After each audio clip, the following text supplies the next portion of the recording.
खुदावंद यीशु मसीह नासरी के नाम में आप सब लोगों को जय मसीह की। और खुदावंद का शुक्र करते हैं कि आज संडे के दिन यानी सप्ताह के पहले दिन पवित्र दिन में आज फिर से मैं आपकी खिदमत में हाजिर हो सका हूँ। खुदावंद का कलाम लेके आया हूँ और मैं विश्वास करता हूँ कि प्रभु कलाम पर बहुत आशीष देगा और हम सब खूब आशीष पाएंगे।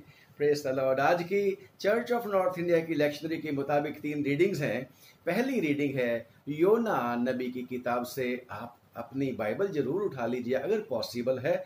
अगर कहीं और हैं और बाइबल आपके पास नहीं है तो फिर ध्यान से सुनने की कोशिश करना। दूसरी रीडिंग है पहला थिस्सलुनीयंस और उसका पहला ही बाब।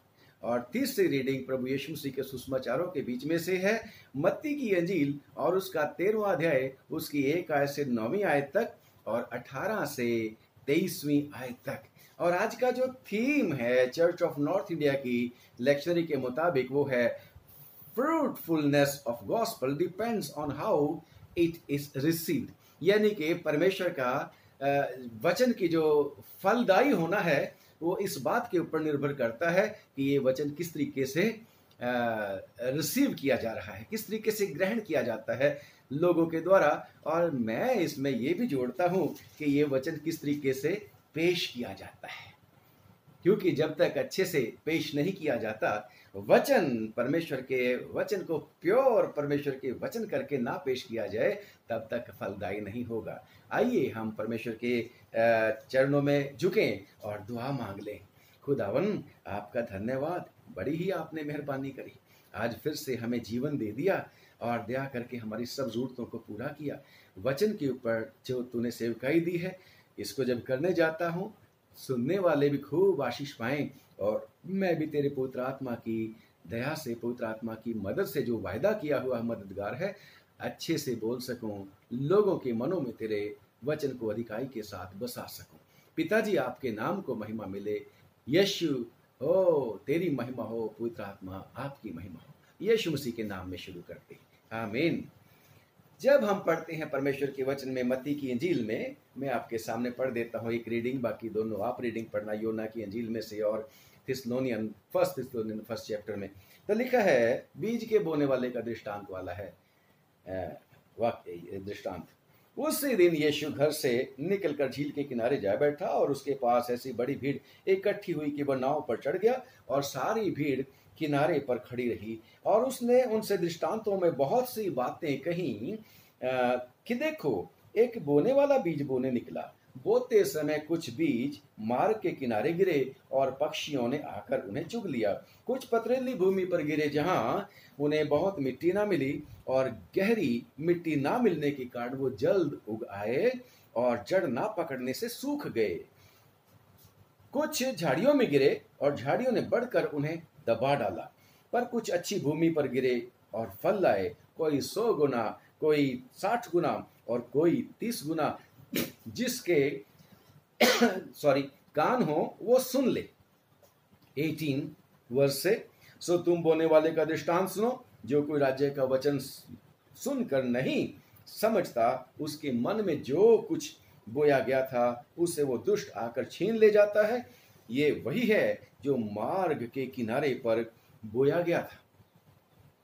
और जो पथरीली भूमि पर बोया गया ये वो है जो वचन सुनकर तुरंत आनंद के साथ मान लेता है, पर अपने में जड़ ना रखने के कारण वो थोड़े ही दिनों का है और जब वचन के कारण क्लेश या उपद्रव होता है तो तुरंत ठोकर खाता है। जो झाड़ियों में बोया गया ये वो है जो वचन को सुनता है, पर इस संसार की चिंता और धन का धोखा और वचन को दबाता है और वो फल नहीं लाता। जो अच्छी भूमि में बोया गया ये वो है जो वचन को सुनकर समझता है और फल लाता है, कोई 100 गुना, कोई 60 गुना और कोई 30 गुना। ये खुदावंद यीशु मसीह की अंजील है। आए खुदावंद यीशु मसीह तेरी तमजीद हो, तेरी महिमा हो।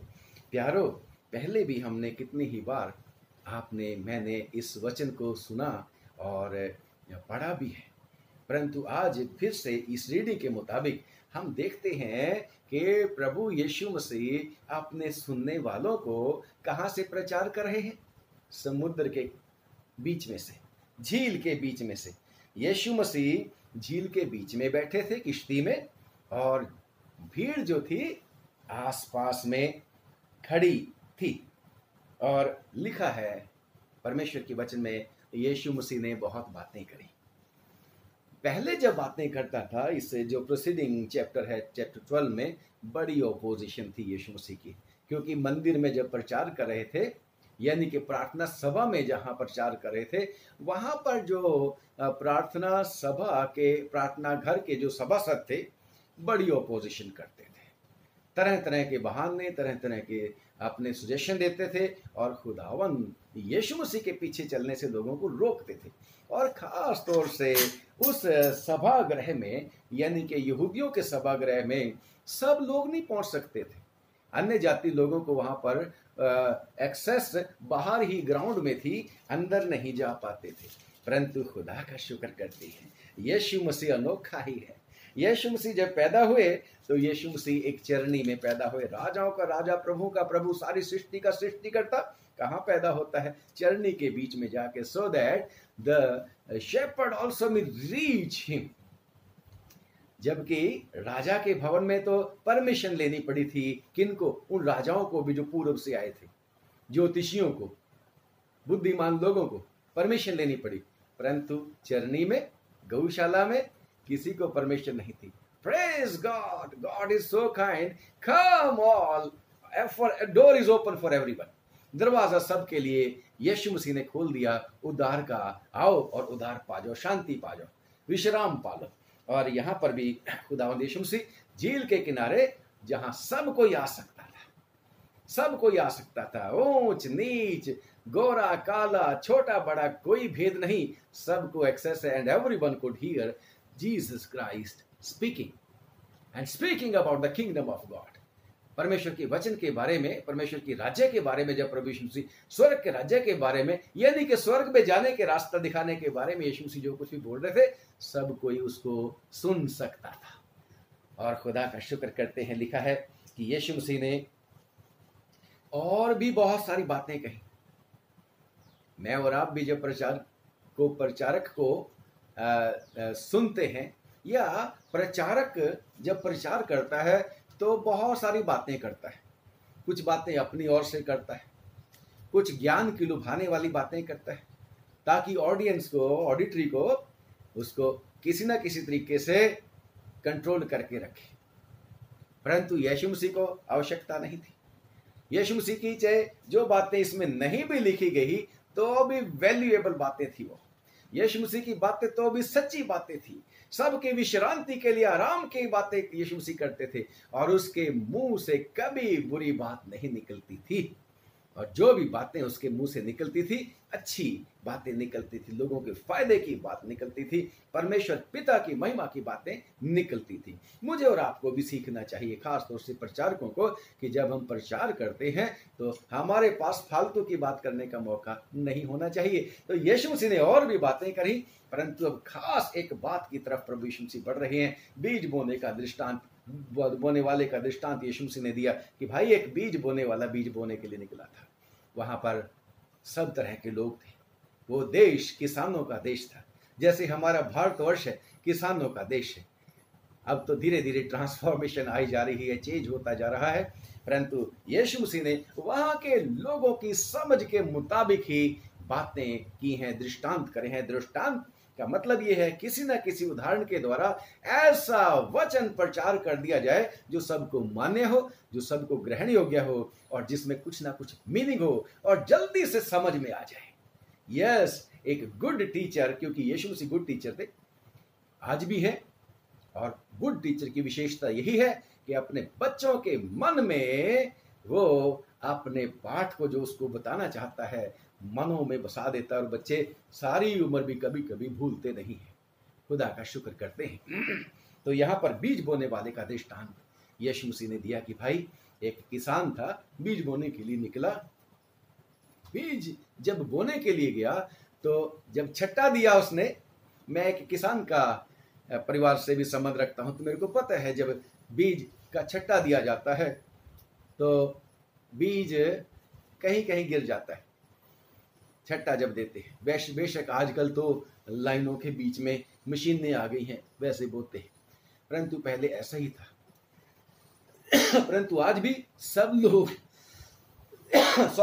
सॉरी खुदावन क्षमा करे और मेरी मदद भी करे और इस रुकावट को भी दूर करे।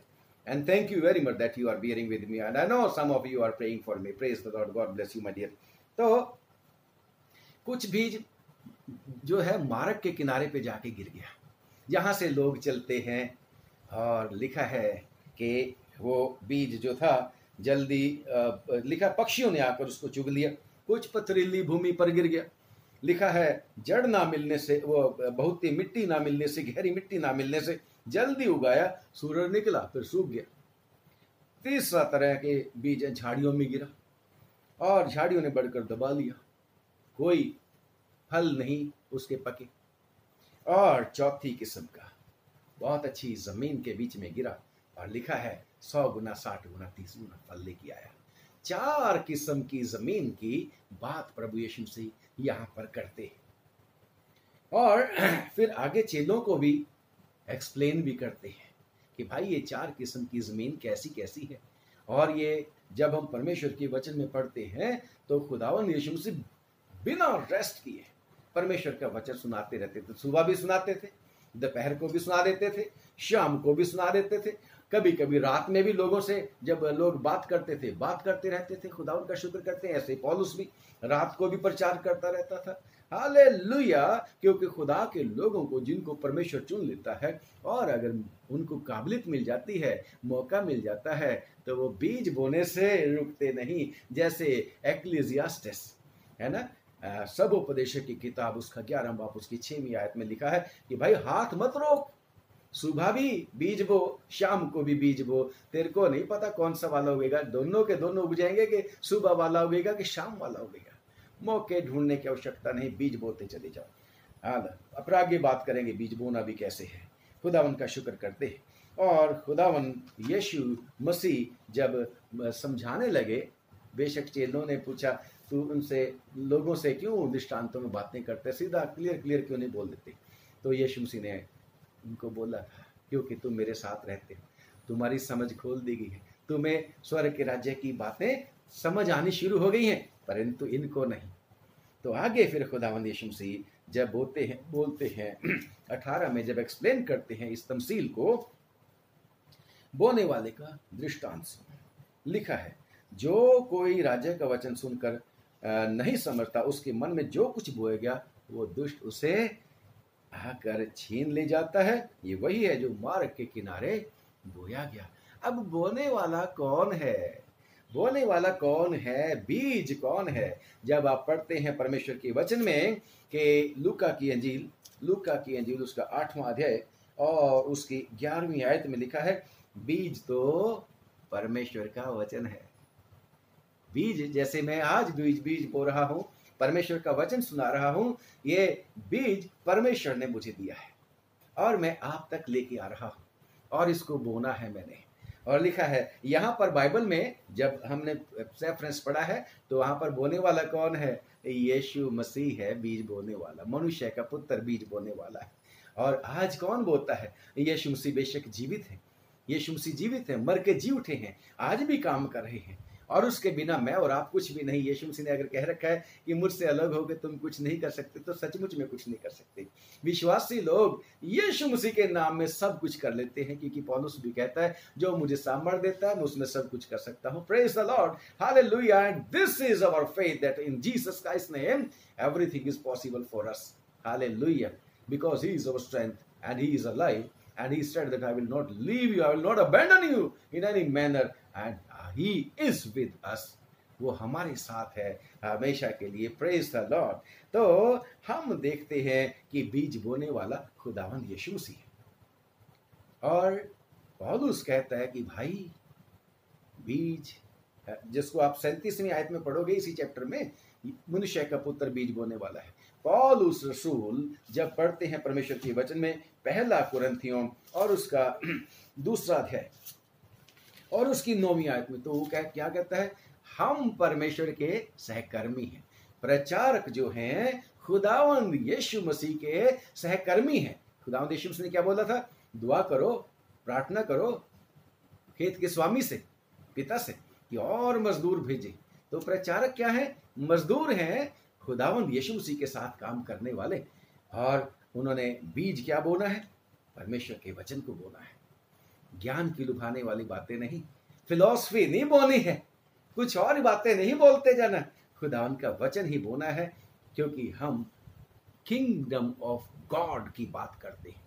और किंगडम ऑफ गॉड की जब बात करते हैं, जब भी किंगडम ऑफ किसी भी किंगडम का संदेश आता है, तो किंगडम जो है उस किंगडम का संदेश नहीं बोलते, राजा का संदेश बोलते। तो किंगडम ऑफ गॉड का word of kingdom of God. तो हम जो बात कर रहे हैं, और किंग कौन है? यीशु मसीह, क्योंकि उसका वचन सुनाने के लिए हम खड़े होते हैं। तो जब किंग की शब्द बताना है, किंग की बात, जब राजा की बात बतानी है, तो उसमें मिलावट की बात नहीं होनी चाहिए भाई।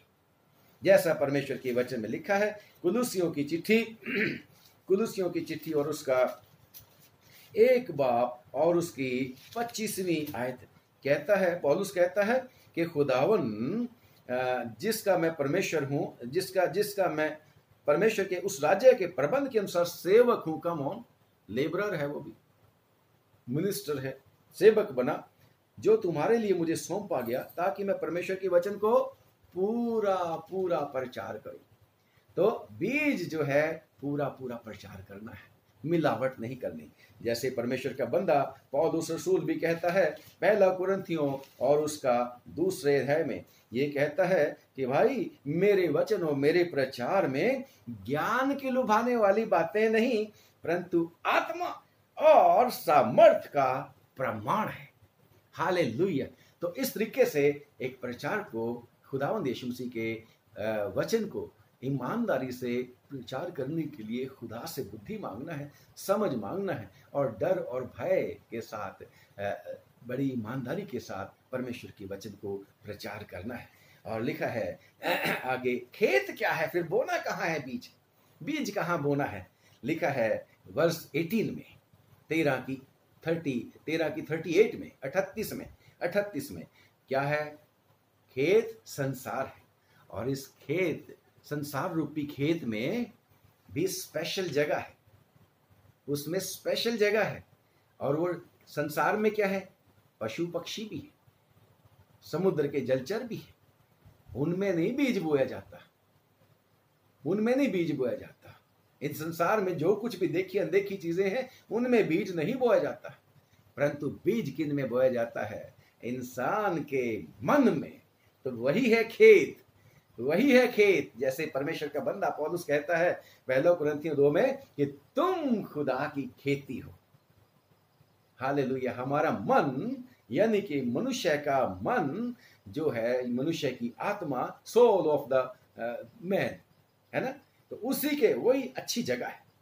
और जिस तरीके से 4 जगहों की बात, 4 तरह की भूमि की बात, 4 तरह की मिट्टी की बात यीशु मसीह ने बताई है मुझे और आपको, कि एक रास्ते वाली थी, एक पथरीली थी, एक झाड़ियों वाली थी, एक अच्छी जमीन।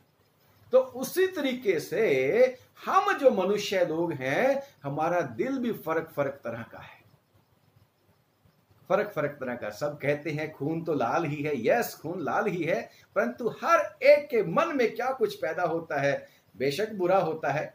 लिखा है परमेश्वर के वचन में, मनुष्य के मन में जो कुछ भी बचपन से बुरा पैदा होता है वो बुरा ही होता है। यीशु मसीह साफ करता है उसको। हालेलुया। तो दिल में वचन बोया जाता है, और सिर्फ मन ही एक ऐसा स्थान है जहां पर प्रोसेस होती है और जहां पर डेवलपमेंट होती है, जहां पर वचन को स्वीकार किया जाता है। अगर स्वीकार कर लिया जाता है, वचन को बैठा लिया जाता है, मन में रख लिया जाता है, तो फायदा हो जाता है।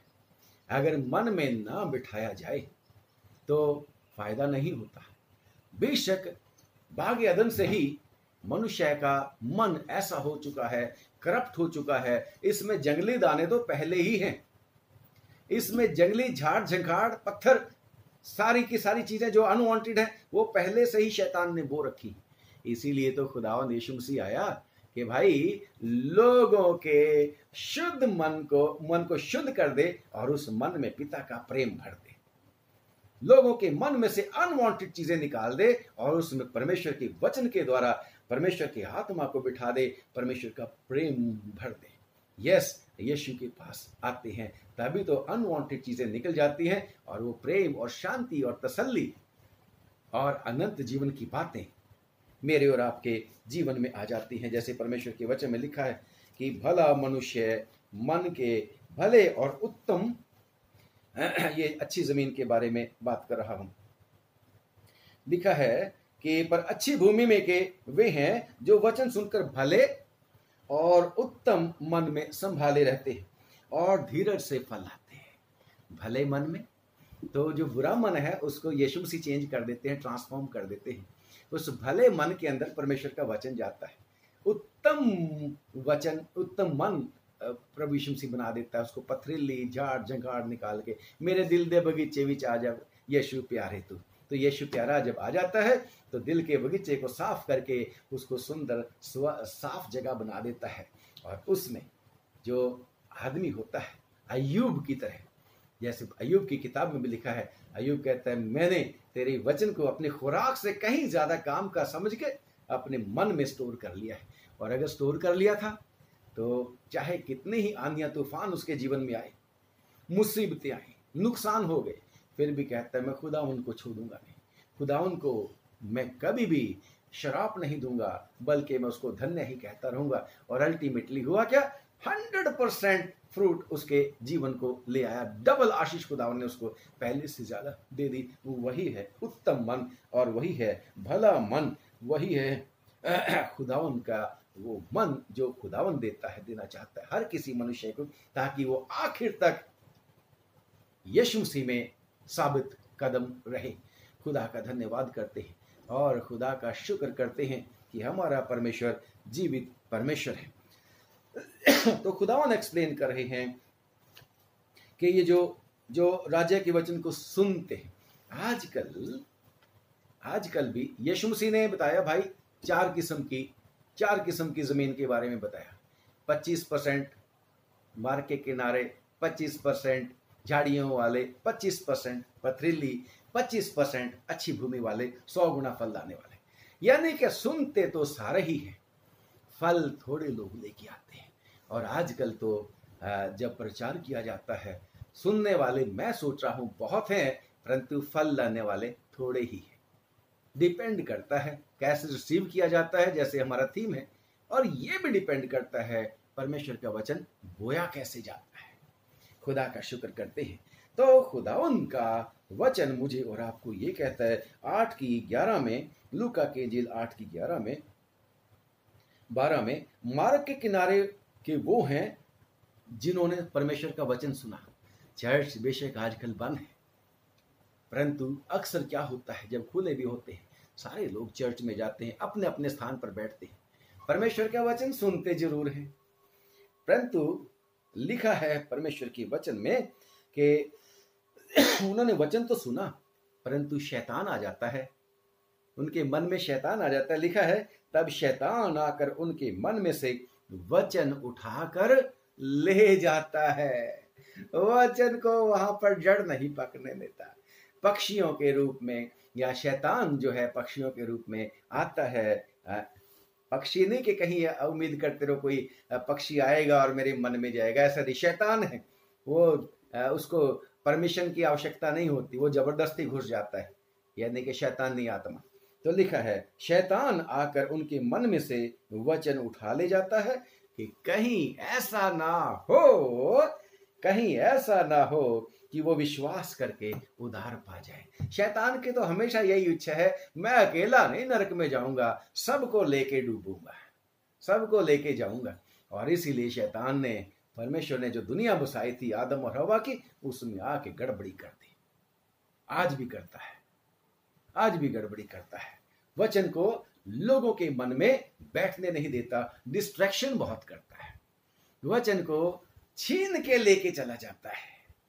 लिखा है आगे, कहता है कि और जो पथरीली भूमि पर बोया गया, ये वो है जो वचन सुनकर तुरंत आनंद के साथ मानते। बहुत अच्छा, बहुत अच्छा, बहुत अच्छा। समझ कुछ नहीं आया होता। लिखा है तुरंत आनंद के साथ मान लेता है, पर अपने में जड़ न रखने के कारण थोड़े ही दिनों का होता है। और जब वचन के कारण क्लेश या उपद्रव होता है तो तुरंत ठोकर खाता है, बेफल रह जाता है। वचन की वजह से, वचन सुनने की वजह से, वचन मानने में रुकावट आ जाती है, क्लेश आ जाता है, परिवार की तरफ से आ जाता है, रिश्तेदारों की तरफ से आता है, जॉब कर रहे होते हैं, अरे भाई अगर मैंने खुदावंद यीशु मसीह को ग्रहण कर लिया, कहीं जॉब ही ना जाती रही, कहीं ये लाभ के पद ना जाते रहे। और लिखा है कि जब वचन के कारण क्लेश होता है या come on deny Lord Jesus का, जैसे आज बहुत सारे देशों के बीच में हो रहा है, चाइना में हो रहा है, यीशु उनको बरकत दे, यीशु उनको दिल की यकसुई दे, यीशु उनको आखिर दिन तक संभाले रखे। हमारे बहन भाई हैं वो जिन्होंने प्रभु यीशु मसीह के ऊपर विश्वास किया है कि ना क्लेश और ना उपद्रव उनको खुदावन से दूर करे। जैसे पौलुस भी कहता है, कौन हमको परमेश्वर के प्रेम से अलग कर सकता है? खुदावन उनको ताकत दे, खुदावन मुझे आपको ताकत दे कि किसी भी रीति से हम परमेश्वर के वचन को सुनने वाले पथरीली जमीन वाले लोग ना बन जाएं। तीसरी तरह का है जो झाड़ियों में बोया गया, वो है वचन को सुनता है, वचन को सुनता है पर इस संसार की चिंता, लोग क्या कहेंगे, इस संसार की चिंता। और लिखा है धन का धोखा वचन को दबाता है। और इसके बीच में जब हम लूका के इंजील में पढ़ते हैं तो लिखा है जो झाड़ियों में गिरे सो वे हैं जो सुनते हैं, पर होते होते चिंता और धन और जीवन के सुख विलास, यही तो प्रॉब्लम है आज सबसे ज्यादा। सुख विलास के पीछे लोग भागते हैं, सुख विलास के पीछे लोग भागते हैं। यीशु मसीह की तरह नहीं। यीशु मसीह तो पैदल ही चलता रहता था। यीशु मसीह बहुत एडवर्टाइजमेंट अपने नहीं करता था, फिर भी मशहूर था। यीशु मसीह को बहुत लोगों की वाह नहीं चाहिए थी, पिता का काम करता था, चाहे ओपोजिशन हो चाहे जो मर्जी हो, यीशु मसीह पिता का काम करता रहता था। और लिखा है कि झाड़ियों वाले हैं चिंता और धन का धोखा और जीवन के सुख विलास, जब इनके पीछे जाते हैं तो लिखा है वो उनका फल पकता नहीं। थोड़ी देर के लिए फल तो लगता है परंतु फल पकता नहीं, कच्चा ही गिर जाता है। लिखा है इसके बीच में लूका की इंजील 8 बाब की और उसकी 14वीं आयत में जब आप पढ़ते हो। प्रियो, खुदावन हमारा खुदा ऐसा नहीं चाहता, क्योंकि यीशु मसीह ने यूहन्ना की इंजील उसके 15 बाब में क्या बोला कि तुमने मुझे नहीं चुना परंतु मैंने तुम्हें चुना है और ठहराया है, पिता ने तुम्हें ठहराया है कि क्या, कि तुम बहुत सा फल लाओ और तुम्हारा फल झाड़ियों के वालों उसके बीज की तरह, झाड़ियों वाले पौधों प्लांट की तरह फल नहीं गिरना चाहिए, तुम्हारा फल बना रहना चाहिए। यह खुदावन की इच्छा है। पथरीली जमीन वाले परमेश्वर नहीं पसंद करता। मार्ग के किनारे वाले लोग जो शैतान के जल्दी से झांसे में आ जाते हैं, शैतान वचन के ऊपर विश्वास नहीं करने बल्कि जल्दी से भुला देता है।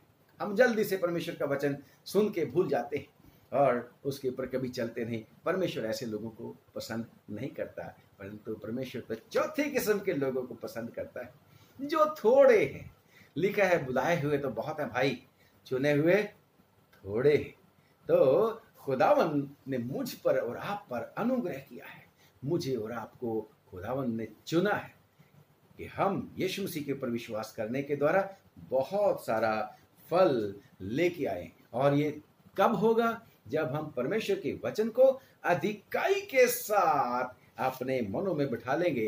कुलुसियों की चिट्ठी 3 बाब की उसकी 16वीं आयत में कि परमेश्वर के वचन को अपने मनों में अधिकाई से बसने दो। और जब अधिकाई से बसने होगा तो धीरज के साथ, जैसे लूका की इंजील में है, धीरज के साथ हमें फल लाना है। जल्दी जल्दी नहीं, धीरज के साथ, समय पर, क्योंकि खुदावन ने हर चीज का तरीका, हर चीज का समय ठहरा रखा है।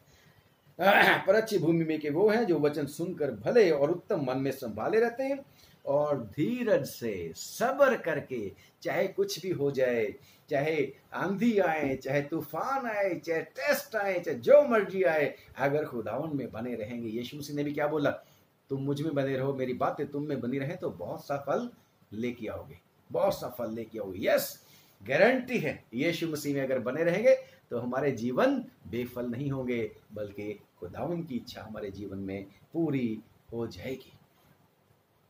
कई बार जो है प्रचारक लोग जब प्रचार करते हैं तो वो खुदावन की प्रचार तो बताते हैं, परंतु उसको क्लियर कट अच्छे तरीके से उसको बोलते नहीं, हल ही चलाते रहते हैं, हल ही चलाते रहते हैं। यानी कि उन लोगों के बीच में नुक्स करते निकालते रहते हैं। हल चलाने का मतलब क्या है?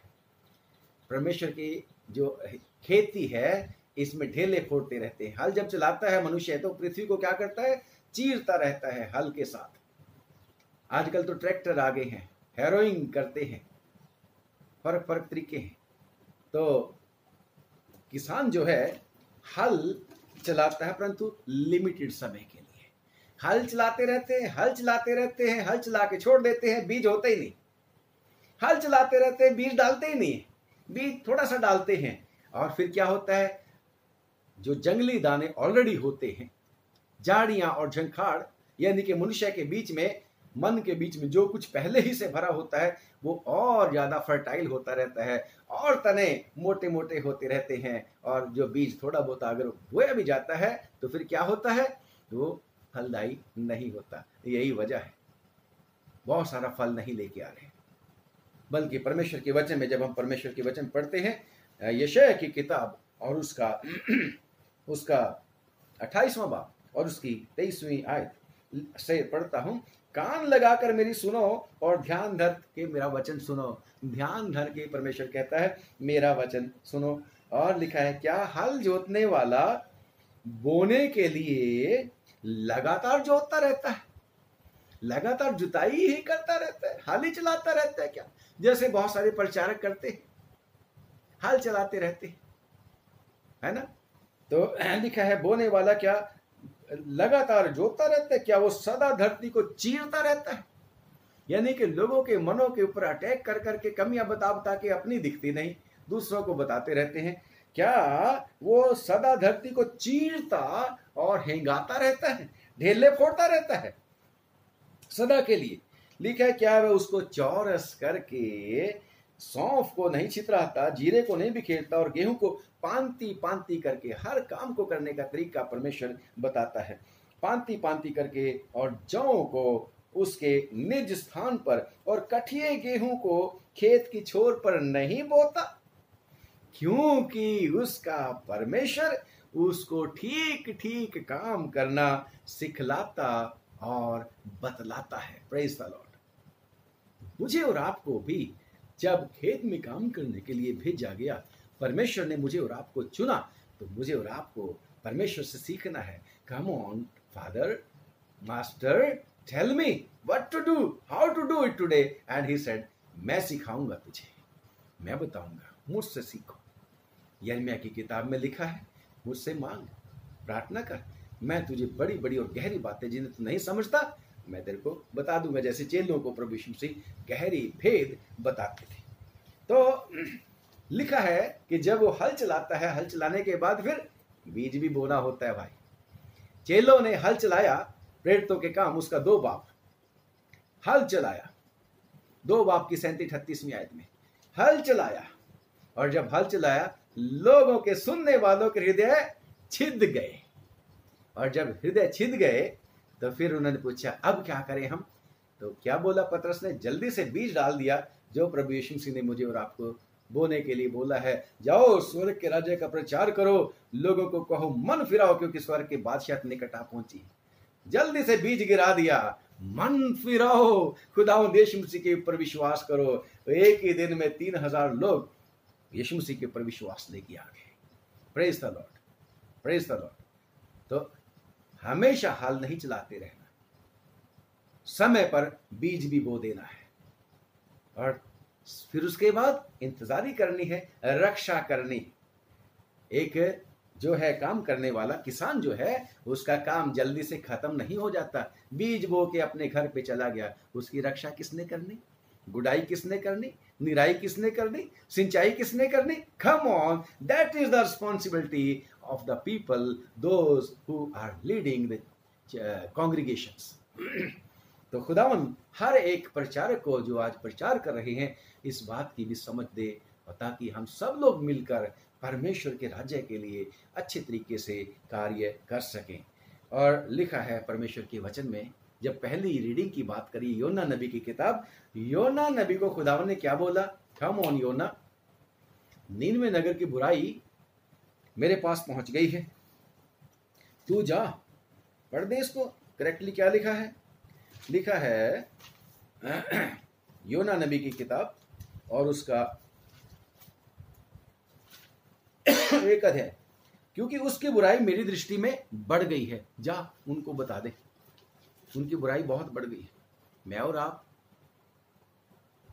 जब हम चर्च में लोगों को उनकी बुराई नहीं बताते, कहते नहीं भाई आप गलत हैं, बहन आप गलत हैं, कच्ची लिसाई करते रहते हैं, ऊपर ऊपर से प्लस्टर करते रहते हैं, नीचे नासूर भरा होता है। तो क्या हुआ? योना ने कहा नो नो नो नो, बड़े बुरे लोग हैं, बड़े खराब लोग हैं, मैं नहीं जाता, दूसरी साइड में भाग गया। परंतु परमेश्वर ने किसी भी तरीके से, आपको पता है मछली के पेट में से तौबा करता हुआ फिर आया, फिर परमेश्वर ने उसको दोबारा कहा come on go again tell them. यानी कि परमेश्वर कभी नहीं चाहता कि पापी लोग मर जाएं, क्योंकि खुदावन के वचन में लिखा है कि परमेश्वर कहता है कि मैं पापी के मरने से खुश नहीं होता, बल्कि इससे खुश होता हूं कि पापी तौबा करे, फिर जाए और बच जाए। तो योना को खुदावन दोबारा से भेजता है, go and preach because they are my people, I created them. And प्रचार को, विश्वासियों, आप सब लोगों को खुदावन ने ग्रेट कमीशन के तहत यीशु मसीह की मनादी करने के लिए बोला है, शब्दों से, कामों से, ताकि परमेश्वर सारी दुनिया को, जिससे उसने प्रेम किया कि परमेश्वर ने दुनिया से ऐसे मोहब्बत की कि अपना इकलौता पुत्र दे दिया, ताकि जो कोई उसके ऊपर विश्वास करे नाश ना हो बल्कि हमेशा के जीवन को प्राप्त करे। ये मिशन है खुदावन का। परंतु अगर कोई नहीं विश्वास करेगा तो लिखा है जो नहीं उसके ऊपर विश्वास करेगा वो दोषी ठहर चुका। परंतु मेरे और आपको बीज सबके सामने डाल देना है, बीज दे देना है, चाहे वो मार्ग के किनारे वाले हो, चाहे पथरीली भूमि वाले हो, चाहे झाड़ी वाले हो, सबको खुदावन का वचन सुनाने का है। खुदावन का धन्यवाद करते हैं। तो लिखा है दोबारा भिजवाता है, और जब उसने वहां पर हल चलाया, प्रचार किया कि आज से 40 दिन के बाद नीनवे उलट दिया जाएगा, तो साथ ही साथ उसने ये भी कहा होगा कि खुदावन ने मुझे भेजा है कि लोगों की जो बुराई है उनको बता दे, उनके विरुद्ध प्रचार कर दे। लोगों ने जब सुना, एकदम से पहले ही दिन में जब प्रचार किया उसने, तो सब लोगों ने सुन के पश्चाताप किया, तौबा कर ली, टाट ओढ़ लिए, उपवास कर लिया। आगे दूसरे दिन भी प्रचार किया, तीसरे दिन भी प्रचार किया। लिखा है वो 3 दिन की यात्रा का सफर उस शहर के बीच में था, नीनवे के। तो खुदावन के निकट एक दिन 1000 वर्ष के बराबर है, 1000 वर्ष एक दिन के बराबर है। तो खुदावन अगर चाहे दिन के 24 घंटे हैं, पता नहीं किस वाले घंटे में परमेश्वर तौबा की नौबत तक ला सकता है, अगर कोई परमेश्वर का वचन सुनाने वाला हो। एक लम्हा काफी होता है जब मनुष्य का दिल टूट जाता है। तो यीशु मसीह का शुक्र करते हैं कि यीशु मसीह ने अपना फिदिया इसलिए दिया ताकि मैं और आप बचाए जाएं। तो योना भी जब गया पहले ही प्रचार में, उसने क्या हुआ, उसने प्रचार जो भेजा था, किया था, वो लल्लो पत्तों की बातें नहीं थी, ज्ञान की लुभाने वाली बातें नहीं थी, प्योर परमेश्वर का वचन उसने पेश किया। और जब पेश किया, समर्थ के साथ जब पेश किया, तो फल लाया। और लिखा है कि जब प्रचार करता गया, राजा को भी पता लगा, राजसी वस्त्र उतार दिए, टाट पे बैठ गया। यानी कि लोगों को परमेश्वर का वचन सुनकर नम्र होने की आवश्यकता है, दीन होने की आवश्यकता है, अपनी गलती, कसूर, पाप, अपराध, कमजोरियां सारी खुदावन के सामने मानने की आवश्यकता है। और लिखा है कि जानवरों ने भी, सब लोगों ने ना कुछ खाया ना पिया, और खुदावन ने अपनी इच्छा जो उस नगर को नाश करने के लिए ठानी थी उसको चेंज कर दिया, क्योंकि वो गुस्सा करने में धीमा, शफकत में गनी है और दुख दे के पछताने वाला है। तो योना ने जो प्रचार किया, बेशक वहां पर जंगली झाड़ झंखाड़ थे, परंतु वहां पर उसने हल चलाया हल चलाया, यानी कि लोगों का दिल टूटा, वो जमीन को तैयार किया, लोगों की मन वाली, मन रूपी जमीन को, और बीज बोता चला गया परमेश्वर का, और बीज उग गया और 100% जो है वो फल लेके आ गया। खुदा का शुक्र करते, 100% फल। परमेश्वर ने फिर किसी को नाश नहीं किया। बेशक योना नाराज हो गया, come on God, I knew that you are a loving God, तूने क्यों मेरे को भिजवा दिया? तो खुदावन ने योना की किताब उसके आखिरी उसमें क्या बोला कि भाई, अगर तेरे को अरंड के पेड़ के बारे में बहुत फिक्र पड़ गई, इसके लिए तो इतना दुख होगा। तो यहाँ पर लिखा है योना की किताब में, और उसमें लिखा है कि फिर ये बड़ा नगर नीनवे, जिसमें 1,20,000 से अधिक मनुष्य हैं, जो अपने दाहिने बाएं का भेद नहीं पहचानते। यानी कि कितने? 1,20,000 बच्चे ही हैं जो दाहिने बाएं का उनको भेद पता नहीं है। तो खुदावन कभी भी वो जो पवित्र लोग हैं उनके साथ, अपवित्र लोगों के साथ पवित्र लोगों को नाश नहीं कर सकता, नहीं करता, बल्कि बचा लेता है। खुदावन ने कहा था सदोम और अमोरा के बारे में कि अगर वहां 50 हो जाएंगे ना, मैं अपना इरादा चेंज कर दूंगा, मैं अधर्मियों के साथ धर्मियों को नाश नहीं करूंगा, क्योंकि खुदावन का शुक्र करते हैं, वो दयालु परमेश्वर है। तो प्रचार करने की आवश्यकता है। तो और जब हम थिस्सलुनीकियों की किताब में पढ़ते हैं, वहां पर लिखा है पौलुस रसूल थिस्सलुनीकियों की चिट्ठियों को, कलीसिया को जब चिट्ठी लिखता है तो क्या करता है? Thank you God, thank you God, धन्यवाद परमेश्वर का करता है। कहता है, हे भाइयों, अपनी प्रार्थना में हम तुम्हें सदा स्मरण करते और सदा तुम सब के विषय में परमेश्वर का धन्यवाद करते हैं। क्यों धन्यवाद करते हैं? क्योंकि उन्होंने परमेश्वर के ऊपर वचन सुन के विश्वास कर लिया था, और विश्वास काफी नहीं था, वो बड़ा फलदायी चर्च था, बहुत फल वो लेके आए थे। लिखा है और अपने परमेश्वर पिता का तुम्हारे सामने विश्वास के काम की वजह से परमेश्वर का धन्यवाद करते हैं। उनके काम विश्वासियों कैसे थे? खुदावन के ऊपर भरोसा करने वालों के काम, थिस्सलुनीकियों की कलीसिया वालों के लोगों के काम थे, विश्वासी थे वो, और प्रकट करते थे अपने काम की हम विश्वासी हैं, हम पर विश्वास किया जा सकता है, हम यीशु मसीह के लोग हैं, हम सच्चे लोग हैं। Praise the Lord. तो लिखा है विश्वास के, तुम्हारे विश्वास के काम और प्रेम का परिश्रम, जो परिश्रम करते थे, जो भी काम दिया जाता है, सेवा का कार्य दिया जाता है, कितने सारे काम हैं, कितने सारे काम हैं, चाहे वो टीचिंग का काम है, चाहे वो प्रीचिंग का काम है, चाहे वो हीलिंग मिनिस्ट्री के बीच में काम है, चाहे किसी भी तरह का कंपनियों में काम करते हैं, प्रेम के साथ परिश्रम करते हैं। सेवकाई का काम प्रेम के साथ करते हैं, प्रेम का परिश्रम। और आगे अगली बात, और हमारे प्रभु यीशु मसीह में आशा की धीरता को कहता है, हम तो तुम्हारे इस बात को याद रखते हैं। आशा की धीरता यानी कि धीरज के साथ आशा रखे हुए हैं, जिसको 10वीं आयत में आप पढ़ते हो, क्या लिखा कि आशा, परमेश्वर से क्या आशा?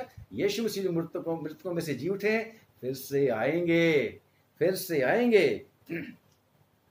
और लिखा है उसके पुत्र के स्वर्ग पर से आने की बाट जोते रहते हैं आशा धर के, जिसे उसने मरे हुए में से लाया, अर्थात यीशु की, जो हमें आने वाले प्रकोप से बचाता है। आजकल कोरोना है, इससे भी खुदावंद यीशु मसीह बचाता है। बेशक धूप का भी असर विश्वासियों के ऊपर पड़ता है, छाया का असर पड़ता है, बारिश का असर पड़ता है, ठंड का असर पड़ता है, बीमार भी हो जाते हैं, परंतु खुदावंद बीमारियों में से निकालता है, खुदावंद प्रकोप में से बचा लेता है विश्वासियों को। धर्मी पर ज्यादा आपत्तियां पड़ती हैं। लिखा है धर्मी चाहे 7 बार गिरे, 7 बार उठ खड़ा होता है। दुष्ट एक बार जब गिरता है, गिरा ही रहता है। Come on, we are righteous people, God has set us righteous. तो पौलुस रसूल भी इनकी प्रशंसा करते हुए कि ये कलीसिया, थिस्सलुनीकियों की कलीसिया बहुत ही अच्छी कलीसिया है, उनकी प्रशंसा करता है। और फिर गारंटी के साथ क्या बोलता है, हे भाइयों, परमेश्वर के प्रिय लोगों, हम जानते हैं कि तुम चुने हुए हो, तुम बुलाए बुलाए नहीं हो, तुम तो चुने हुए हो, परमेश्वर के चुने हुए।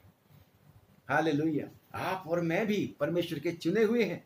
खुदावन ने मुझे और आपको चुना है, और इसलिए हम चुनाव के मुताबिक फल लेके आने चाहिए। खुदावन आप सब लोगों को बहुत बहुत बरकत दे, बहुत आशीष दे। और लिखा है कि चुने हुए हैं क्योंकि हमारा सुसमाचार तुम्हारे पास केवल वचन मात्र यानी कि लफ्जों में नहीं पहुंचा। पौलुस कहता है कि मेरा वचन पवित्र आत्मा की सामर्थ्य के साथ तुम्हारे पास पहुंचा, और मिलावटी वचन नहीं दिया। मैंने प्योर वचन, पूरा पूरा वचन प्रचार किया है। इसलिए जो भी प्रचार करते हैं, परमेश्वर के वचन को पूरा पूरा प्रचार करना है, मिलावट नहीं करने, अपने दिल के ख्याल बताने की आवश्यकता नहीं, समय नहीं होता। अगर परमेश्वर का वचन हमारे पास है और खुदावन हमारी मदद कर रहा है, तो कहता है कि क्योंकि तुम्हारे पास हमारा वचन लफ्जों में ही नहीं पहुंचा, बल्कि सामर्थ और पवित्र आत्मा और बड़े विश्वास के साथ, निश्चय के साथ पहुंचा। और लिखा है, आगे कहता है कि क्योंकि तुमने परमेश्वर के वचन को कलेश के बावजूद, मुसीबतों के बावजूद भी ग्रहण किया। जो पथरीली जमीन के ऊपर बोए गए थे, उनकी तरह नहीं थे। सुना तो सही, पर संसार की चिंता, धोखा, धन का, झाड़ियों वाला, इन सब के बावजूद भी कहता तुमने परमेश्वर के वचन को पहल दी, उसको सुना, उसको ग्रहण किया और प्रभु की चाल चलने लगे, प्रभु की सी चाल चलने लगे। पौलुस रसूल वगैरह को भी खुदावन के जानकर रिसीव किया उन्होंने।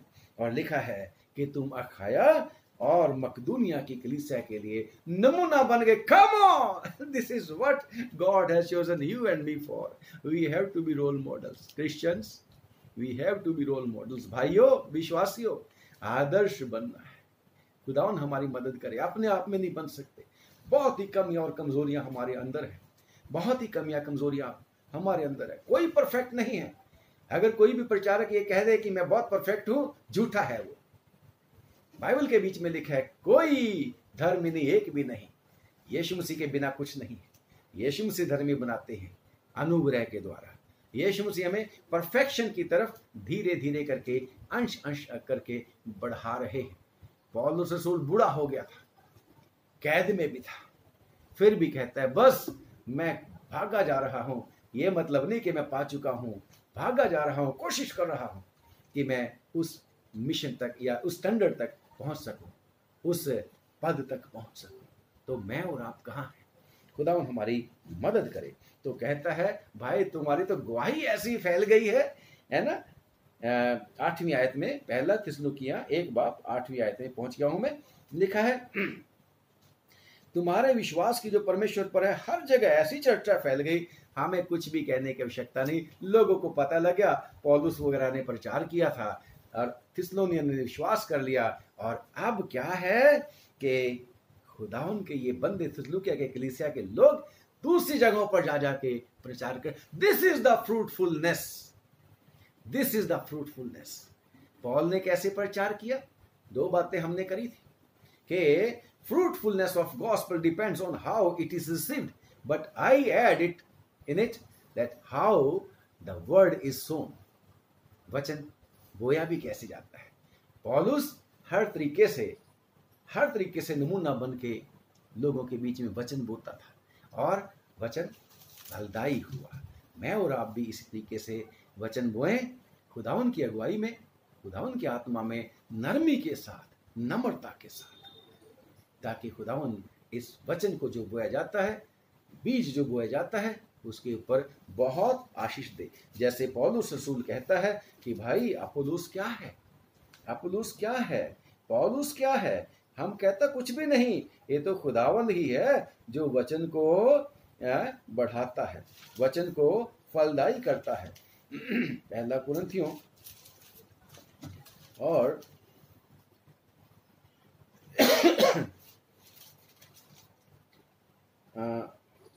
और उसका पहले ही बाप में लिखा है। तो वहां पर भी वो कहता है कि भाई तुम लड़ाइयाँ झगड़े मत करा करो, पौलुस कुछ नहीं है और अपोलोस भी कुछ नहीं है, लगाने वाला और सींचने वाला एक है, परंतु हर एक व्यक्ति अपने ही लिखा है परिश्रम का फल पाएगा। अपोलोस क्या है और पौलुस क्या है? मैं अब तीसरे चैप्टर में पहुंच गया, पहला कुरिन्थियों 3:6 में। मैंने लगाया, अपोलोस ने सींचा, परंतु परमेश्वर ने बढ़ाया। तो हम प्रचारक लोग जो हैं, हमारा काम परमेश्वर के वचन को सुना देना है। अगर मैं और आप वचन नहीं बोएंगे, शैतान बो देगा अपना बीज, शैतान अपना बीज बो देगा। लिखा है परमेश्वर के वचन में, इसी में चैप्टर मत्ती की इंजील 13 में, खेत संसार है, अच्छा बीज राजा के संतान और जंगली बीज दुष्ट के संतान है। जिस बैरी ने जंगली बीज बोया वो कौन है? शैतान। आप हल चलाते रहियो, शैतान बीज बो जाएगा। इसलिए चौकस रहना है। खुदावन के वचन ही को बोना है, हमने खुदावन के वचन को बोना है, क्योंकि जब खुदावन का वचन बोया जाएगा तो खुदावन उसको बढ़ाएगा, आशीष दे देगा और हमारा परिश्रम व्यर्थ नहीं होगा। खुदावंद आप लोगों को बहुत बहुत बरकत दे, बहुत बहुत आशीष दे। जिस तरीके से निनवे के लोगों को खुदावंद ने फिर दोबारा उसको भेजा, योना को, ना अब भी जा और जाके प्रचार कर। तो मेरे और आपके लिए बार बार परमेश्वर मौके देता है, बार बार अपना वचन भेजता है और चाहता है कि हम बहुत सारा फल लाएं। आशीष दे खुदावंद आपको, और खुदावंद आपको हर तरीके से बढ़ाता चला जाए और 100 गुना फल लाने वाला जीवन मेरा और आपका हो जाए। खुदावंद आशीष दे। आइए दुआ कर लें। खुदावंद धन्यवाद, दयालु परमेश्वर, वचन पर खूब आशीष दे दीजिए और लोगों के मनों में, सुनने वालों के मनों में अधिकाई से इसको बैठा दीजिए। अब दुआ है, इस प्रकोप से बचा ले प्रभु, ये कोरोना महामारी जो बढ़ती चली जा रही है प्रभु, तेरे प्यारे लोग भी इसमें प्रभु जी मुब्तला हो गए हैं, उनको भी प्रभु ये जैसे अभी बात करी है हमने, इन सब चीज़ों का प्रभाव विश्वासियों के ऊपर भी पड़ता है, उनके ऊपर भी पड़ गया। बेशक विश्वास है, तेरे वचन में लिखा है कि तेरे निकट 1000 और तेरे दाहिने 10,000 गिरेंगे, लेकिन ये मरी तेरे पास नहीं आएगी। यीशु के नाम से हम इस मरी के अगेंस्ट में विश्वासियों के लिए आते हैं। यीशु के नाम में विश्वासियों के लिए, हालेलुया, इब्राहिम के वंश के लिए इस कोरोना वायरस के अगेंस्ट खड़े होते हैं। यीशु के नाम में इस कोरोना को विश्वासियों से, हर एक प्रभु का नाम लेने वालों से दूर होने की आज्ञा देते हैं। खुदावन तूने कह रखा है कि जाओ, मैंने तुम्हें शैतान की सारी सामर्थ के ऊपर अधिकार दे दिया है, सांपों को कुचल डालो, बिच्छुओं को रौंद डालो, किसी वस्तु से तुम्हें कोई हानि नहीं होगी। हम भी यीशु मसीह नासरी के नाम में हर एक विश्वासी के बिहाफ पे, हालेलुया, उनके लिए, हालेलुया, कोरोना को कुचल देते हैं और यीशु के नाम से, हालेलुया, शैतान के इस अधिकार को कैंसिल करते हैं, इसको कट ऑफ करते हैं और विश्वासियों को छुड़ाए जाने के लिए पिता परमेश्वर से प्रार्थना करते हैं। जल्दी प्रभु अपने लोगों को बचा और दया करके तेरी महिमा करने के लिए शक्ति दे। जो हमारे बहन भाई बीमार हो चुके हैं, जल्दी उन्हें चंगा कर दे प्रभु, और मिलकर तेरी धन्यवाद करने के लिए, तेरा महिमा करने के लिए ताकत देना। बल्कि हम तो पूरी दुनिया के लिए प्रार्थना करते हैं।